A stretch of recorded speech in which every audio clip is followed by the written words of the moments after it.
দুনিয়াতে আমি বড় অসহায়, মনটার মানতেছে না আমার। ছোট দুইটা বোন চলে গেল, কান্না করতে পারি নাই, গেল ছোট তো কান্না করব।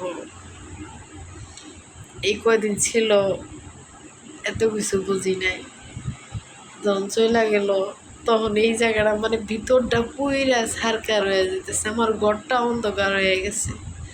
আমি এই কটা দিন অসুস্থ ছিলাম খুব, আমার ছোট বোন দুইটা খুব কাজ কাম করছে, আমার ছেলেরে দেখাশোনা করতো, খাবার দাবার খাওয়াইতো, সব কিছুই। আজকে দুনিয়াটা মানে অন্ধকার হয়ে গেছে।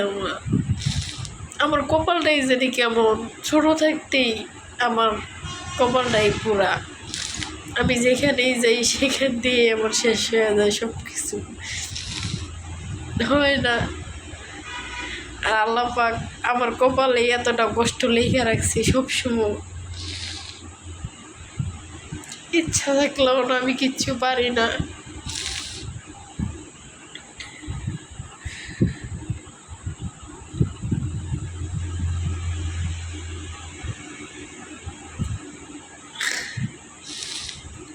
বন্ধুরা ছিল কিছুদিন, ভালো লাগছে খুব।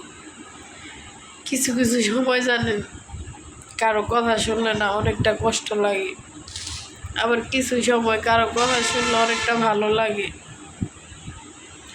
কিন্তু আমার ক্ষেত্রে এটা হয়েছে, আমার ছোটো বন্ধুরা মাঝে মধ্যে কিছু কিছু কথা বলতো, অনেকটা ভালো লাগতো কোনো কষ্টের ভিতরে। কিন্তু আজকে চলে গেছে, আজকে আর কেউ বলবো না, আজকে আর কেউ আপু গইয়া ডাক দিব না, আজকে রাত্রে আর উঠা দেখবো না আমি সুস্থ না অসুস্থ না, কিছু খাইতে মন চায় কোনো কিছু আমারে বলবো না। আজকে আমার থুয়ে চলে গেল,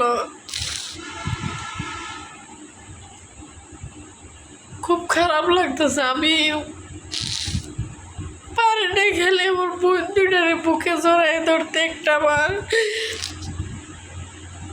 আমার ভিতর বইরে সারকে হয়ে যেতেছে।